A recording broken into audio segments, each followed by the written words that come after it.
nggak ada tokoh besar dalam sejarah lahirnya Projo. Makanya ini ya benar-benar milik rakyat. Apakah akan berhenti ketika Pak Jokowi tidak lagi menjadi presiden atau Tentu tidak. pasca sebagai presiden kemana nih Projo? Pemimpin yang dibutuhkan Republik ini ke depan harus yang berani, ya yang dekat dengan rakyat. Tapi untuk mengarah ke siapa, beliau bilang kan jangan gerusa-gerusu, nanti akan saya bisikin. Projo memang akan ada dalam peta kontestasi 2024 meskipun Pak Jokowinya tidak ikut berlaga. Maka Pak Jokowi sangat berhati-hati berpesan kepada kita, jangan salah milih. Kan sudah banyak yang bersuara juga Bang, nama Prabowo yang banyak disebut-sebut. Betul. Soal siapa capres yang akan kita dukung, jelas kami sampaikan Projo belum menentukan siapa capres yang akan didukung.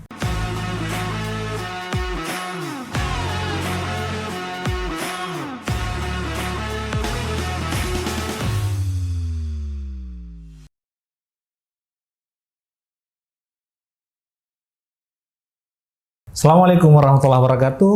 Selamat sore sahabat UKI. Bersama saya Ruslan Ramli. Sahabat UKI, sore hari ini saya berada di kawasan Pancoran, tepatnya di Sekretariat DPP Projo. Nah, bersama saya sore ini abang kita, Abang Handoko. Siap, Beliau adalah Sekjen DPP Projo.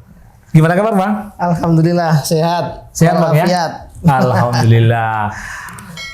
Bang, hari ini kami coba mengeksplor untuk menyampaikan berbagai hal terkait perjalanan Projo. Oke. Ya, kepada sahabat UKI. Sahabat UKI ya. Ya, kita bisa mengenal lebih jauh tentang Projo ini. Ya. Dulu kan Projo ini sebelum Jokowi ya, Pak Joko Widodo ini sebagai presiden ya, masih menjadi gubernur DKI Jakarta ya. Betul. Komunitas-komunitas yang menjadi simpatisan beliau ya, benar ya Bang ya. Betul. Kemudian membentuk satu relawan, menamakan dirinya Projo nih. Iya. Dan sampai hari ini udah 10 tahunan 10 Bang tahun, ya. 10 tahun. Enggak terasa juga. Tapi mungkin Bang Handoko ini sebagai sekjen mungkin lebih sahih lah untuk menyampaikan kepada sahabat UKI gimana sih story Projo ini, Bang? Ya makasih sahabat UKI semuanya. Bang Ruslan udah mau hadir di Sekretariat Projo di ruangan saya. Jadi ada situasi ketika tahun 2013 ya. Itu bulan Oktober misalnya, itu waktu itu ya menjelang Pilpres beginilah ya, menjelang Pilpres, enggak lama itu. Jadi kayak Rakernas PDI bulan Oktober 2013 belum nyebut nama capres, terus dinamika bermacam-macam lah, ada dinamika bermacam-macam. Kemudian kami melihat, saya kawan-kawan di belum tahu lah namanya apa ini ya. Kemudian melihat ada sosok yang menurut kita ini bisa untuk berperan sebagai presiden dan kemudian membawa bangsa ini ke arah yang benar. Dan juga bisa kita titipin agenda reformasi kira-kira begitu. Banyakan dari kita ini dulu para teman-teman eksponen 98 ya. Iya. Itu sehingga melihat ada prospek ini di Gubernur DKI waktu itu, namanya Pak Joko Widodo. Nah, kemudian kami membentuk sebuah kelompok. Ya, dulu sih lahan geraknya ini banyak ke PDI Perjuangan. Karena memang agenda awalnya itu adalah meminta kepada Bu Megawati Soekarno Putri sebagai Ketua Umum PDI Perjuangan agar mencalonkan Gubernur DKI ini, Pak Jokowi ini sebagai capres di 2014, ya kan. Nah, kemudian di bulan Desember 2013 itu kami secara resmi mendeklarasikan apa yang kita sebut sebagai Projo ini. Nah, itu hanya ya setengah tahun lah sebelum Pilpres 2014. 2014 itu bulan April Pileg, bulan Juli itu Pilpres, ya kan. Dan dalam masa yang beberapa bulan itu kami terus membangun jaringan di berbagai kota, membangun opini, ya kan, bahwa Pak Jokowi inilah orang yang pas untuk dicalonkan sebagai capres 2014. Kemudian sekira bulan Maret 2014 keluarlah surat dari Bu Mega itu, Ketua Umum PDI Perjuangan yang mencalonkan Pak Jokowi sebagai capres dari PDI Perjuangan. Itu hanya ya sebulan sebelum Pileg. Ya, baru setelah Pileg, hasil dari Pileg inilah kemudian menentukan capres, ya kan. Jadi koalisi di Pilpres 2014 itu dihitung dari perolehan kursi parlemen di 2014 juga. Jadi seperti itu. Iya, Pak. Yang kemudian ada satu titik perjuangan kami menuai hasil ketika Pak Jokowi benar-benar dicalonkan oleh Bu Megawati sebagai Ketua Umum PDI Perjuangan sebagai capres.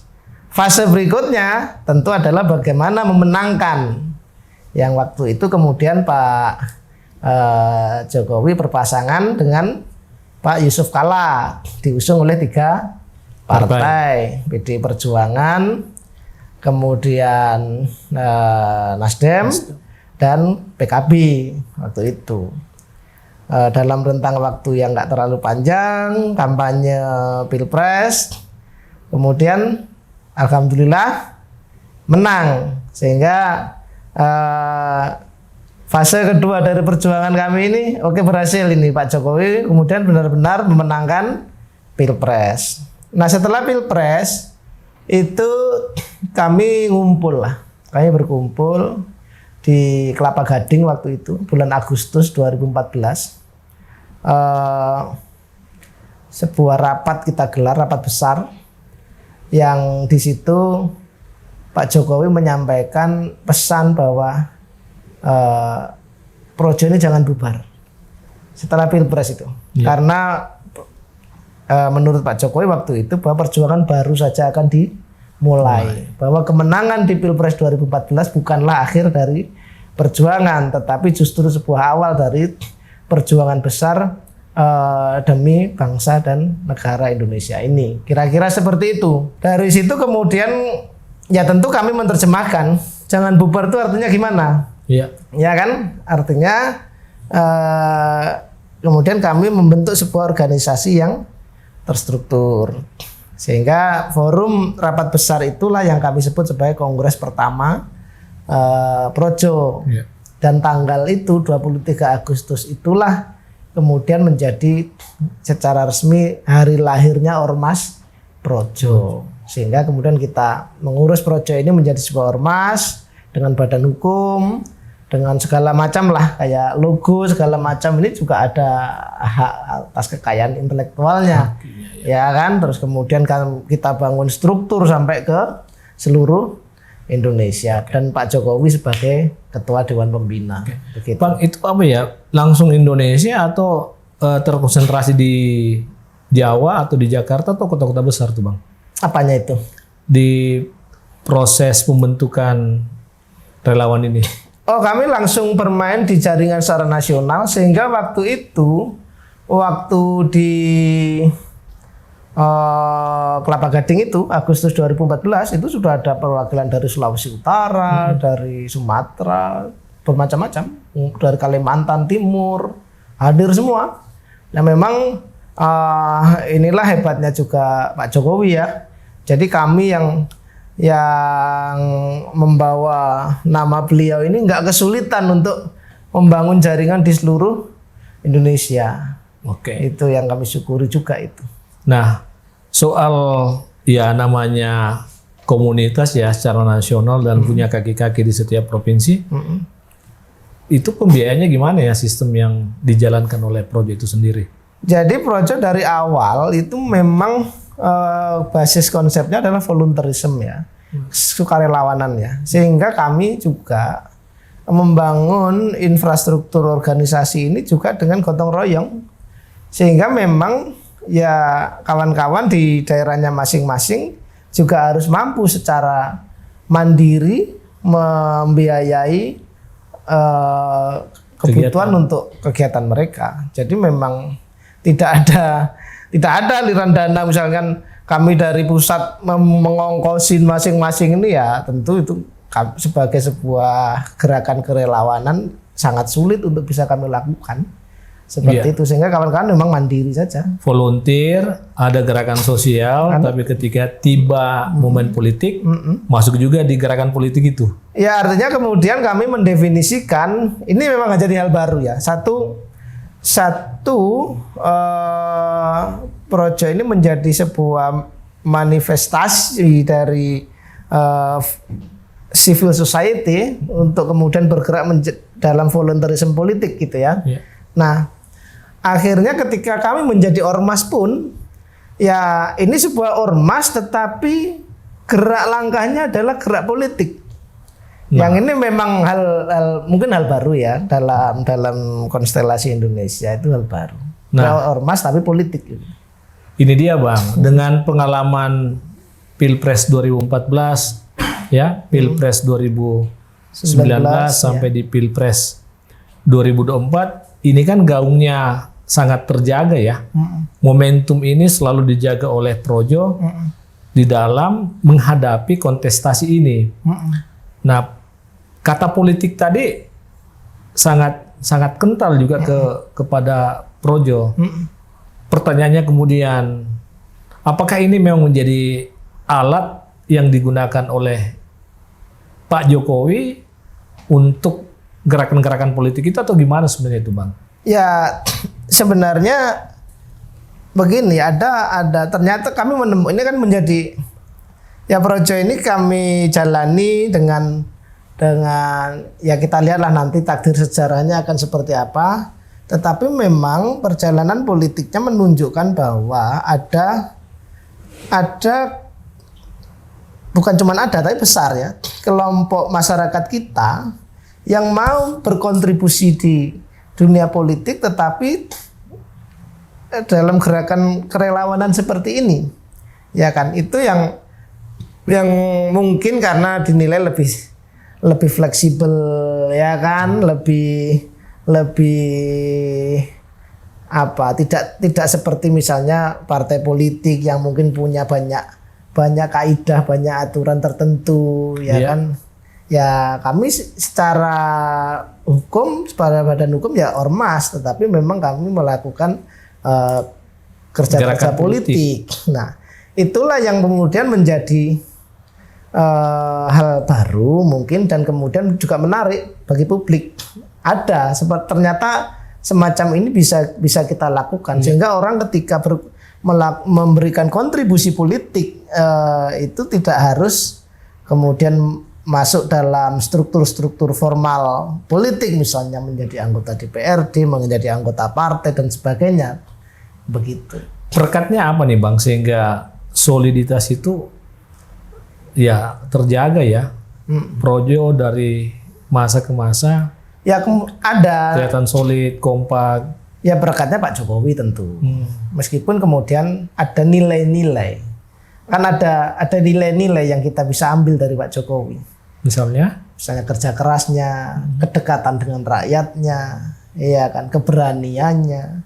Ya kan, ini kan sesuatu yang mampu menjadi magnet bagi rakyat, sehingga mereka masing-masing secara sadar tanpa ada paksaan apapun saya menyatakan saya pendukung Pak Jokowi, seperti itu. Dan itu bisa lintas partai. Oke. Gitu kan. Sahabat UKI, kita sudah mendengarkan seperti apa ya short story dari Jokowi ini. Kita coba mengeksplor lagi lebih jauh dengan Pak Sekjen, Bang Handoko. Bang, ya pengalaman di perpolitikan itu cukuplah dengan 2014, 2019 sampai di 2024 dan aktivitas politik itu tetap mewarnai Jokowi. Orang bertanya kemudian, ya kenapa enggak menjadi partai aja gitu, Bang? Ya tentu akan menjadi beda ya, pasti berbeda ya. Karena memang saya pikir kalau kemudian menjadi partai, ya saya nggak tahu lah nanti dalam sejarahnya apakah Projo ini akan menjadi partai atau tidak, saya nggak tahu ya. Tetapi justru apa yang kita lakukan di Projo itu adalah mengisi ruang-ruang yang memang partai mungkin ada batasan-batasan sehingga agak sulit untuk melakukannya, misalnya begitu. Karena misalnya dalam realitas politik kita, misalnya partai ID itu kecil. Orang yang mengasosiasikan dirinya dengan partai itu kecil. Ya kan? Kebanyakan orang mengaku dirinya non partisan. Iya. Iya kan? Tetapi ketika kemudian orang mengasosiasikan dirinya dengan Pak Jokowi itu banyak sekali. Iya kan? Iya. Orang dengan sangat mudah untuk mengatakan, oh saya ini Jokowi. Iya kan? Ada realitas seperti itu. Nah, kemudian juga ada ruang-ruang di mana kita bisa isi yang sebenarnya ini ya mestinya bisa menjadi kesadaran bersama bahwa ada ruang yang masih kosong yang bisa kita isi. Misalnya begini, menjelang 2024 ini, kami menggelar namanya musyawarah rakyat yang tanpa embel-embel partai ABCD, ya kan?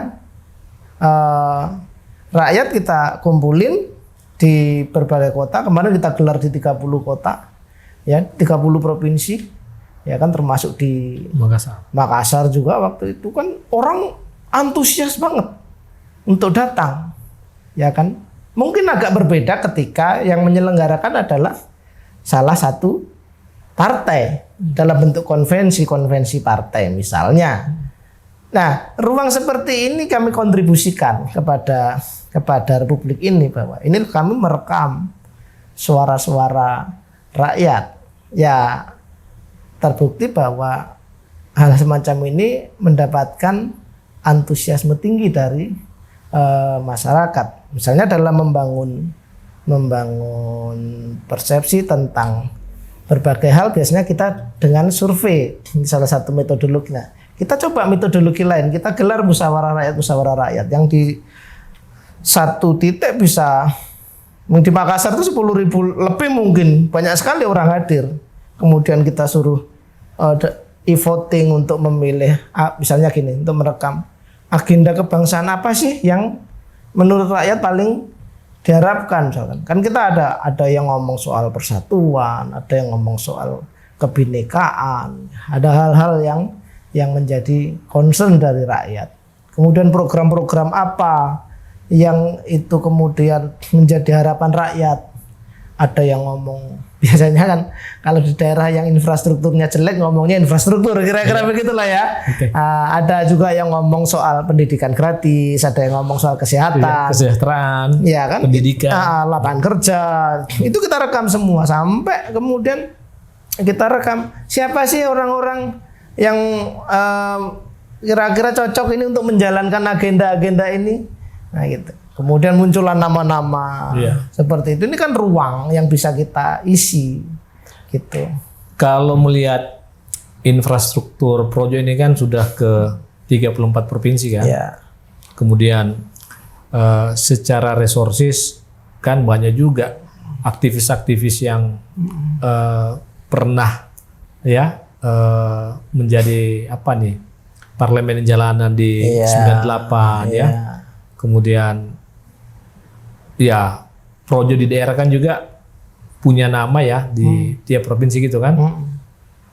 Nah, berarti kan kalau misalnya untuk menjadi sebuah partai ini kan ya dengan kaki-kaki yang sudah lengkap di cukup provinsi, kemudian resources yang sudah tersedia, apa yang menjadi kekhawatiran ya sehingga ini kemudian tidak bermetamorfosis sebagai sebuah partai dan ya mungkin banyak hal lain yang bisa dieksplor ketika menjadi partai dan masuk di eksekutif, masuk di parlemen dan seterusnya.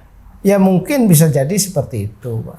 Kalau sekedar ngomong jumlah struktur, ya pasti lolos sebagai peserta pemilu misalnya gitu ya. Dengan jumlah DPC, jumlah pengurus segala macam ya saya optimis bisa lolos. Tapi itu tadi kita kan bermain di ranah yang berbeda. Gitu kan. Misalnya begini ya, misalnya untuk keperluan kampanye contohnya ya kan. Anda sebagai partai politik tentu tidak punya keleluasaan yang seperti dimiliki oleh para supporter, para relawan, para volunteer ini. Ada apa namanya? Keterbatasan. Ada keterbatasan. Masing-masing punya keterbatasan, masing-masing punya kelebihan. Itu maksud saya. Seperti sampai bilang tadi itu kelebihan-kelebihan mungkin. Nah, maksud kami adalah justru dengan adanya struktur ada instrumen struktural politik seperti ini, sementara kami kemudian dan kawan-kawan yang lain ada di sisi civil society-nya, saya pikir ini justru bagus buat pembangunan demokrasi kita. Cair ya, bisa kemana-mana. Artinya ruangannya kan makin banyak yang ngisi, Bos.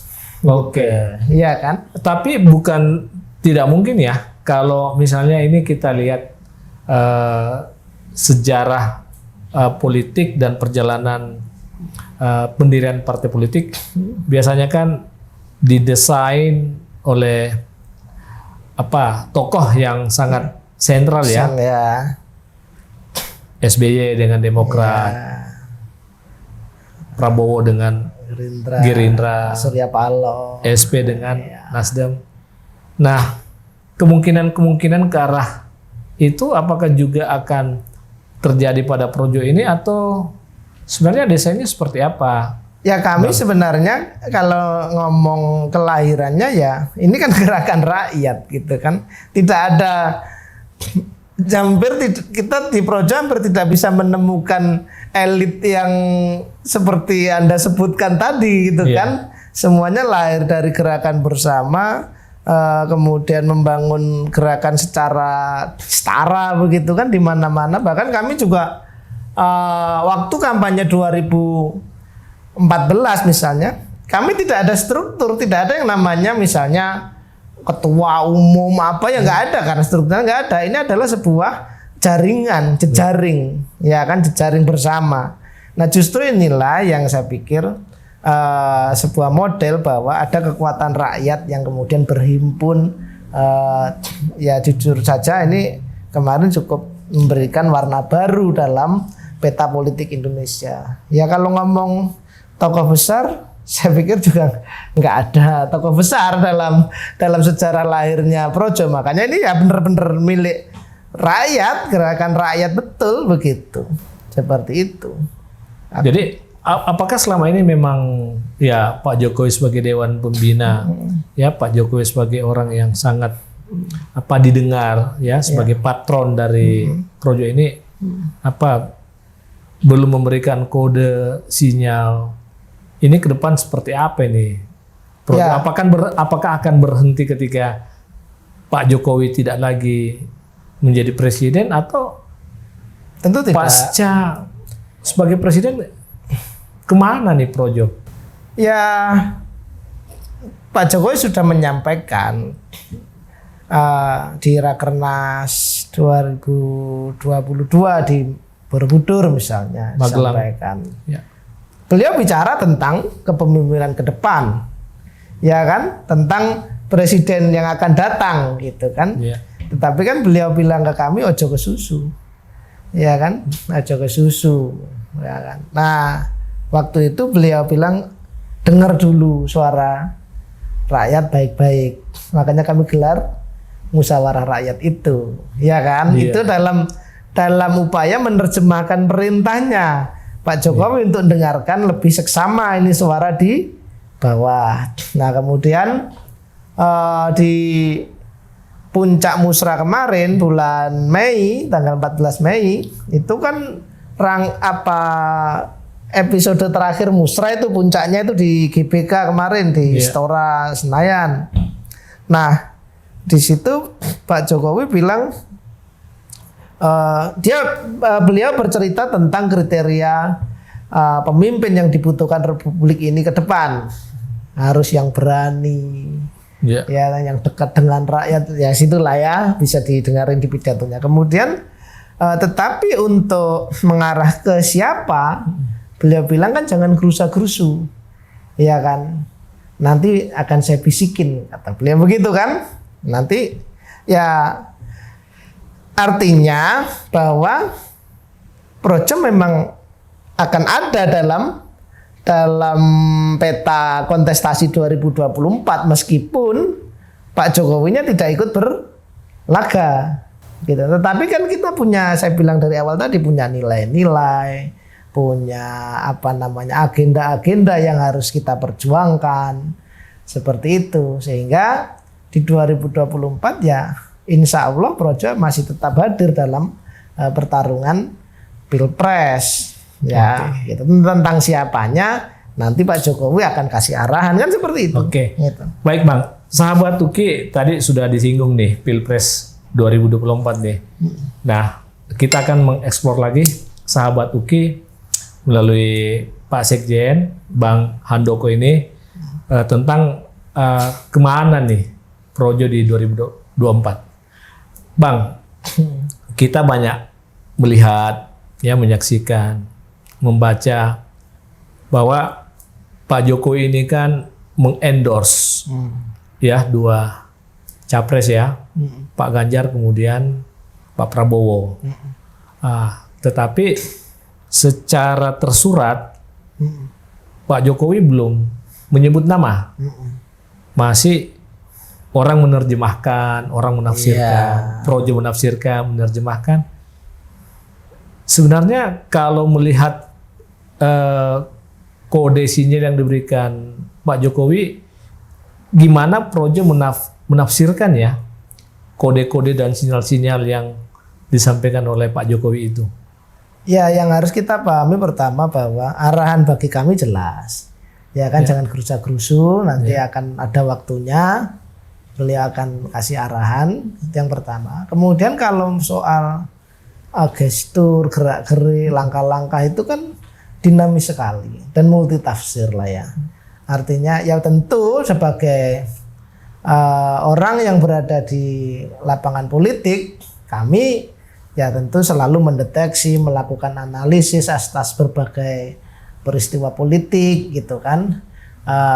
Tetapi juga belum sampai pada sebuah kesimpulan bahwa ini kami tidak, kalau untuk soal nama itu kami tentu tidak akan bermain dengan tafsir-tafsir ya kan, tetapi bahwa kami mencoba melakukan dinamisasi, melakukan langkah-langkah politik ke arah situ, ke arah bagaimana pesannya Pak Jokowi kan 2024 itu momentum bos. Karena apa? Karena bangsa kita ini memasuki fase yang nggak lama lagi akan menjadi negara maju, ya kan? Dengan pendapatan income per kapita itu sampai 30.000 US dollar per tahun misalnya, seperti itu rata-rata pendapatan. Nah, momentum inilah yang akan datang bersamaan dengan hadirnya bonus demografi di Republik ini, dan itu nggak lama bos, dalam kepemimpinan 2024 dan seterusnya ini. Sehingga momentum ini yang diharapkan jangan sampai hilang. Maka Pak Jokowi sangat berhati-hati berpesan kepada kita, jangan salah milih. Jangan salah milih gitu. Dalam konteks itulah kemudian kita diharap jangan gerusa-gerusu. Gerusa-gerusu itu kalau terminologi Jawa yang artinya bergerak tergesa-gesa, cenderung ngawur, kurang perhitungan, segala macam, itu gerusa-gerusu itu tafsirnya begitu. Sehingga kami tentu kemudian menjadi lebih lebih berhati-hati, bahwa kan hari-hari ini kami melakukan upaya lagi, melakukan langkah politik lagi dengan menggelar berbagai konverda. Setelah musrah kemarin menghasilkan 3 nama capres dan 4 nama cawapres, sekarang kita minta kawan-kawan di masing-masing daerah coba dikerucutkan, ya kan? Kayak di Sulsel kemarin muncul nama Prabowo Erlangga, Jawa Barat juga. Nah kemudian ini akan kita gelar ini, yang ujungnya nanti kita akan ada Rakernas, insya Allah bulan Oktober. Ya, mudah-mudahan di forum Rakernas inilah kemudian Projo sudah bisa bilang kami dukung si A, kami dukung si B. Tapi Bang, dari rakerda atau musra di level provinsi itu kan sudah banyak yang bersuara juga, Bang. Ya, nama Prabowo yang banyak disebut-sebut. Betul. Ya. Betul. Nah, apakah ini sudah memang representasi dari bawah yang akan dibawa ke atas? Atau ya, seperti apa? Ya belum tahu kan, baru 4 daerah, Mas. Baru 4 dari 30-an lebih kan. Ya, artinya kalau ngomong itu menjadi kesimpulan bahwa Projo masih seperti itu, ya saya pikir terlalu dini. Ya kita lihat aja, kita dengar dulu kawan-kawan di daerah lain seperti apa. Kemudian ya sajian media kan, atau framing yang dibentuk oleh media juga lebih banyak menunjukkan kecenderungan Pak Jokowi ini kepada Prabowo. Iya. Ya, gestur politik, aktivitas. Kalau sebaliknya secara media kurang menarik, Mas. Nah, berarti apa ya? DPP juga kan apa ya, cukup santai juga menyikapi framing yang dibentuk oleh media. Nah, gimana tuh? Ya begini, bahwa kami memahami lah namanya politik itu artinya banyak dipengaruhi berbagai hal termasuk media misalnya. Ya nanti kan kadang-kadang begini ya, orang lah Pak Jokowi bareng Pak Prabowo ditafsir, Pak Jokowi mendukung Pak Prabowo begitu kan. Benar. Tetapi perasaan di mana-mana Pak Jokowi juga menyampaikan ketika di Golkar, yang menyampaikan wah ini Pak Erlangga ini cocok jadi presiden. Ketika ngomong di partai lain, ya itu kan dan bagi saya wajar, Pak Jokowi ini orang Jawa ya kan, di tuan rumahnya begitu, di partai mana ya dipuji-puji. Malah kayak kami kemarin misalnya rame itu relawan 08 Prabowo 08 datang ke DPP Projo, jadi rame. Oh ini ada kesamaan, ada kesepakatan begini ya. Tentu ada kesamaan.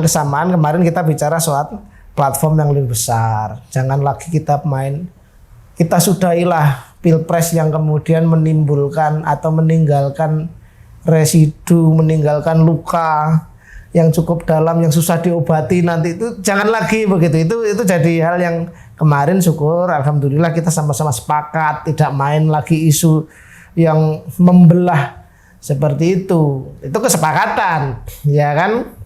Nah soal siapa capres yang akan kita dukung, jelas kami sampaikan Projo belum menentukan siapa capres yang akan didukung, seperti itu. Bang, bisa direfresh musra Projo ini menghasilkan 3 capres ya? Iya. Bisa disebutkan, Bang? Ada Pak Erlangga Hartarto. Iya. Ada Pak Prabowo Subianto, ada Pak Ganjar Pranowo. Oke. Nah, gitu. 4 daerah yang sudah menggelar ya, dan mendeklar itu Sulsel, Jawa Barat, Sulut, kemudian Sumbar, dan Jawa Barat. Kemarin hasilnya sama. Empat-empatnya Prabowo, ya kan? Okay. Bukan Prabowo Erlangga, karena hasilnya pasangan. Ya. Pasangan capres cawapres yang direkomendasikan oleh masing-masing daerah. Ya. Jadi kemarin 4-empatnya keluar pasangan Prabowo Erlangga. Iya. Begitu. Nah, ini kan apa ya, sebuah indikasi yang sangat kuat ya, bahwa daerah-daerah ini pembentukan yang disuarakan oleh Jawa Barat, Sulawesi Selatan, Sulawesi Utara maupun Sumbar sama nih. Capresnya Prabowo misalnya kan, kemudian cawapresnya Pak Erlangga. Di Erlangga. Nah ini kan representasi awal memang sudah kelihatannya bakal ke Prabowo nih. Nah kemungkinan kalau datanya lain, dengan 4 itu iya, pada mengacu ke data itu iya, tapi kan datanya belum penuh. Nah itu akan berproses terus ya Bang? Berproses. Itu sampai kapan ya DPP menerima hasil dari musrembang dari tiap provinsi? Ya nanti konverda kan langsung kita hasilkan, kita umumkan saat itu juga kan. Mereka langsung bicara di media kan, daerah-daerah itu nanti ujungnya itu akan finalnya itu ada di Rakernas nanti. Rakernas insya Allah bulan Oktober. Ya disitulah kemudian nanti kita akan clear secara nasional, oke, secara sikap politik Projo akan dukung siapa gitu loh. Banyak juga orang menilai Bang bahwa Projo ini menjadi penyeimbang juga nih bagi ya termasuk kepada PDIP nih ya, kekuatan yang dibangun oleh Pak Jokowi melalui relawan-relawannya ya bukan hanya Projo tapi juga ya, tapi jangan juga relawan lain, tapi kan kemudian yang cukup menonjol. Mengkomparasinya jangan Projo dengan PDIP. Ini partai besar, ini kita relawan begitu kan. Bacaan. Oke. Bacaan itu boleh bacaan itu keliru gitu kan. Ya. Nah, tetapi itulah yang ya namanya bacaan sekali lagi ya. Muncul juga bara gitu kan. Ya. Ini sebagai apa nih? Alat pressure juga nih. Gimana tuh Bang? Alat pressure terhadap partai lain, menunjukkan adanya kekuatan Jokowi bersama relawannya, mampu mengkonsolidasi. Kami tidak punya pretensi untuk sekali lagi ini kan berbeda. Kami juga tentu tidak punya kapasitas untuk pressing, bernegosiasi atau apalah dengan partai-partai yang mereka secara formal memiliki hak untuk mencalonkan capres, cawapres segala macam. Tetapi fungsi kami kan di publik tadi, di civil society-nya. Inilah tanggapan kami, ya kan, itu yang kami suarakan bahwa kemudian implikasinya itu kemudian menjadi sebuah pressure atau sebuah pembentukan opini baru, ya monggo.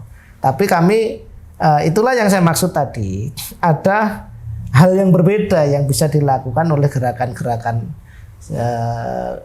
seperti Projo ini, gitu. Iya, sampai ada yang merasa bahasanya tidak nyaman, terganggu dengan. Oh ya pastilah, pasti. Tetapi kan misalnya begini, kok orang banyak nanya, Pak Sekjen kok bisa misalnya kawan-kawan di beberapa daerah memunculkan namanya Pak Prabowo yang notabene dalam 2 pilpres sebelumnya kawan-kawan Projo ini berantem ini, ya kan? Ya saya membaca dengan santai saja bahwa ternyata ya itulah realitas politik kita, bahwa orang yang kemarin mungkin juga lihainya Pak Prabowo sekarang kemudian sehingga kawan-kawan yang kapan hari juga melawan gitu kan, ternyata sekarang bisa menerima. Ini kan sesuatu yang menurut saya menarik. Fenomena ini kan nggak biasa, Bos. Fenomena ini tidak biasa, tetapi itulah kami di Projo berusaha menyampaikan ini loh, ternyata ya ini menjadi bacaan-bacanya kan, oh ternyata Pak Prabowo bisa diterima di Projo misalnya dengan indikasi yang ada kemarin itu. Oh ternyata pilihan itu berubah. Tapi kan masalahnya kan sekarang kan tidak ada pembandingnya Pak Jokowi kan gitu kan. Kalau kemarin karena ada Pak Jokowi ya lari ke Pak Jokowi semua. Sekarang Pak Jokowi ya nggak ada, gitu kan. Ketika sekarang yang ada pilihannya ada Pak Prabowo, ada Pak Ganjar, ya ada relawan yang sudah otomatis langsung plek langsung menyatakan dukungannya ke Pak Ganjar gitu kan. Ada juga yang kayak Projo ini masih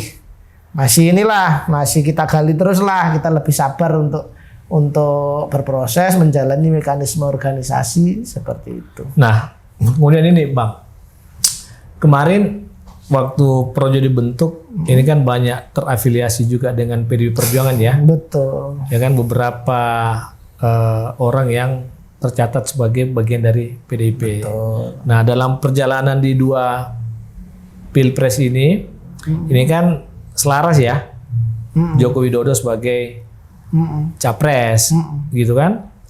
Nah, tetapi di 2024 ini, ya sekali lagi bacaan kita kan PDIP dengan Ganjar yang sudah ya dideklar itu, tapi Projo belum, dan ya sekali lagi dengan meskipun belum tentu. Ya. Gitu, artinya belum bisa dibaca kita kemudian berseberangan, pisah jalan segala macam, ya belum bisa dibaca seperti itu kan, belum. Nah, tapi secara psikologi sudah ada yang mulai melihat bahwa arahnya ini bakal ke Prabowo nih, sudah dimulai dengan 4 provinsi suara sama sebangun gitu kan. Iya. Nah, secara psikologi kan ada yang terganggu juga nih. Nah, dan kemungkinan seperti itu akan terbelah nih. Nah, gimana nih? Ya Bang? Itulah sebuah yang saya pikir dinamika tadi. Memang butuh, pasti akan terjadi hal semacam itu, Bos. Gitu. Bahkan begini ya, saya kasih gambaran. Dalam sebuah partai saja, ya kan, pilihan presiden itu berbeda. Tidak ada satu partai pun yang selama ini bisa 100% mengarahkan pendukungnya untuk memilih, misalnya nih Gerindra, ini Pak Prabowo. Mungkin masih ada orang yang tidak memilih Pak Prabowo. Pun sebaliknya di PDI Perjuangan misalnya, di PDI Perjuangan tidak semua orang PDI kemudian memilih Pak Ganjar misalkan. Ini kan selalu begitulah ya. Di semua partai terjadi. Nah, apalagi di organisasi yang relatif lebih cair, lebih sukarela seperti kami, ya pasti hal-hal semacam itu akan terjadi. Meskipun mungkin exitnya itu akan lebih mudah karena kami berkumpul juga dengan sebuah kesukarelaan yang tinggi, mungkin seperti itu. Tidak terikat ya? Iya, jadi beda pilihan hal biasa. Beda pilihan hal biasa saja. Itu kayak fine saja, gitu. Iya. Tapi sejauh ini apakah memang sudah mulai terasa secara psikologi kemungkinan itu atau masih? Buktinya dengan Musra kemarin pilihannya berbeda-beda, Bos.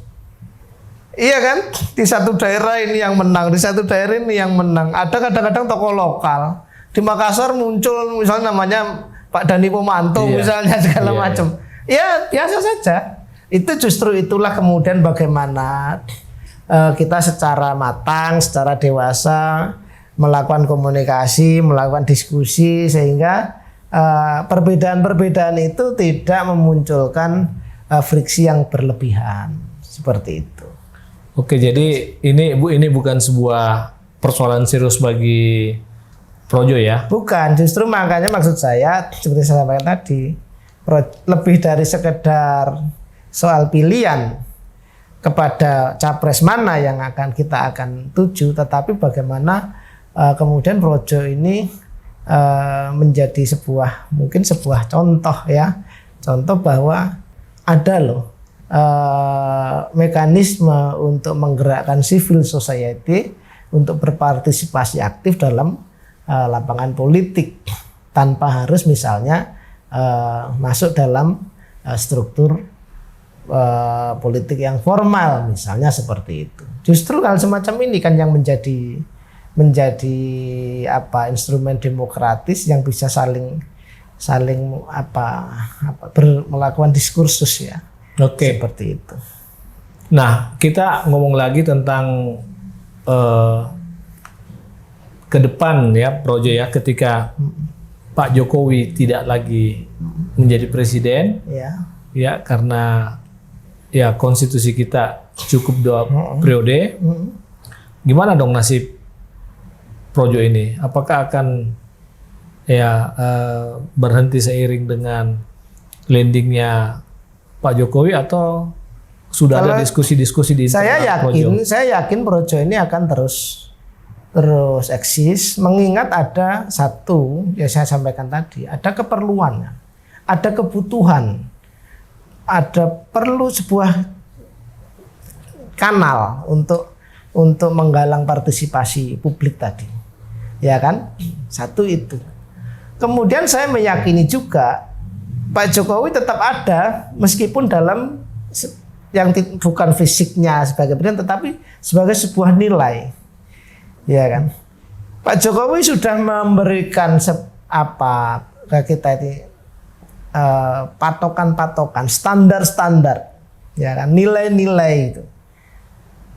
Presiden tuh yang bekerja keras, pemberani, dekat dengan rakyat, nggak harus dari elit, ya kan? Ini sebuah nilai yang saya yakin tetap akan relevan ke depan seperti itu. Dengan itulah yang membuat saya bilang bahwa Projo akan terus tetap eksis selama kebutuhan itu tadi, partisipasi, kontribusi publik dalam dunia politik butuh channel, butuh kanal. Satu sisi kita butuh nilai-nilai ini ditegakkan, presiden harus begini, harus begini. Kita kan sekarang dengan Pak Jokowi jadi presiden kan kita punya standar baru, Bos, dalam pengelolaan negara ini. Oh, kalau dulu misalnya pembangunan mungkin bisa lama dengan standar yang dulu. Dengan standar Pak Jokowi ternyata bisa cepet tuh. Iya kan? Bisa banyak sekali yang dikerjakan dalam 10 tahun kepemimpinan seorang presiden. Nah, standar baru inilah yang saya bilang itu menjadi nilai-nilai yang sudah ditancapkan oleh Pak Jokowi, bahwa presiden kalau dulu misalnya ini presiden harus jauh dengan rakyatnya, enggak, presiden bisa dekat dengan rakyat, presiden juga enggak harus dari kelompok elit tertentu, misalnya itu kan nilai-nilai. Oke. Bang, Pak Jokowi ya sebagai presiden berimplikasi kepada Projo.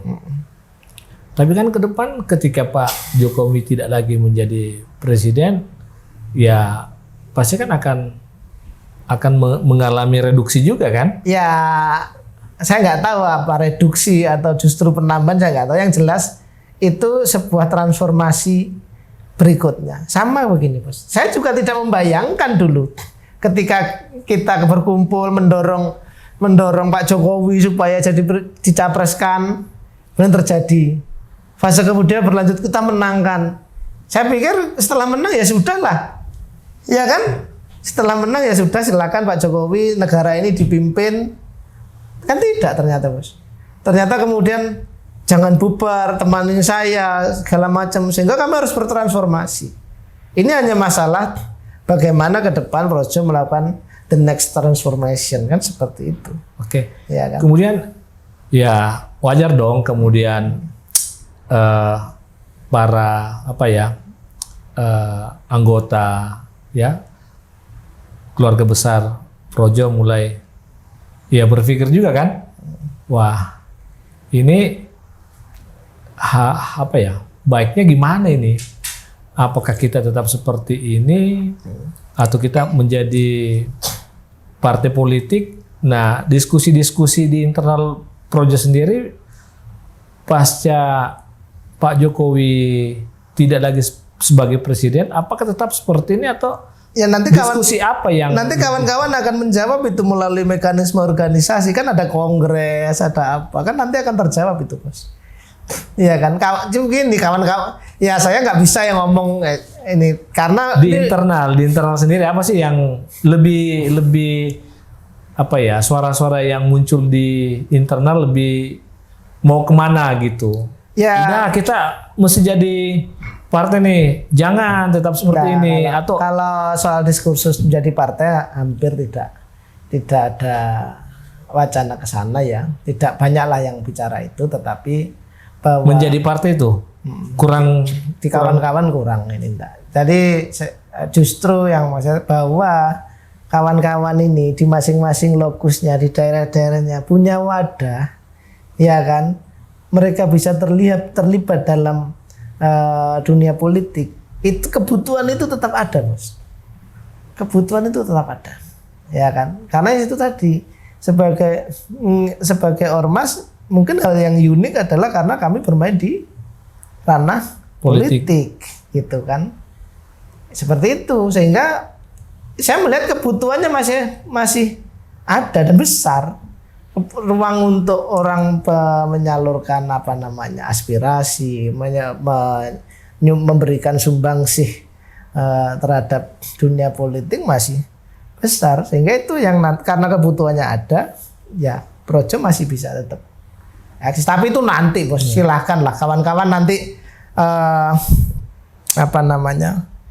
setelah 2004 itu kan 2024 waktunya nanti kongres ketiga, ya nanti terserah ini milik bersama, Bos, milik bersama, bahwa kemudian di situ diputuskan ya sudah kita sampai di sini ya sudah sayonara kan begitu, bahwa tapi kemudian oke, kita akan terus kemudian kita akan melangkah dengan cara seperti ini. Semuanya ada di kongres sebagai forum tertinggi nanti untuk mengambil keputusan. Itu bukan ranah keputusannya ketua umum, sekjen atau bukan, itu kongres itu nanti. Bang, kalau misalnya ini kan tadi sesuai dengan schedule untuk mendeklar Projo kemana pada Capres di 2024 ini menunggu September ya?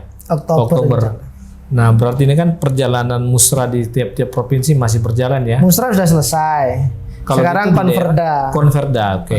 Kalau konverda di daerah-daerah di provinsi berjalan dan misalnya hasilnya masih kelihatan ya, mungkin ada Prabowo atau bermunculan Ganjar, tapi misalnya sekali lagi lebih dominan ke Prabowo, itu tetap menunggu declare di Oktober itu atau ada akselerasi? Lebih tepatnya menunggu Pak Jokowi sebetulnya. Pak Jokowi mempunyai, kalau dalam bahasa ini punya hak veto lah ya. Kalau presiden kemudian sudah putuskan ke sana ya ke sana pasti gitu. Oke, berarti tanpa harus menunggu Oktober itu. Karena kami tentu apa yang menjadi arahan Pak Jokowi itu sudah akan menjadi senjata pamungkas bagi kami. Misalkan ini final itu misalnya kita ngomong lah kawan-kawan sekarang Prabowo Erlangga misalnya kan di beberapa daerah, terus kemudian ternyata nanti ada arahan Pak Jokowi ke sini misalnya, ya sudah pasti ngikut, karena Pak Jokowi itu benar-benar menjadi figur sentral di Projo begitu. Saya yakin itu, dan selama ini kenapa kita tidak langsung menjatuhkan keputusan ke Mas Ganjar atau ke Pak Prabowo atau ke siapapun,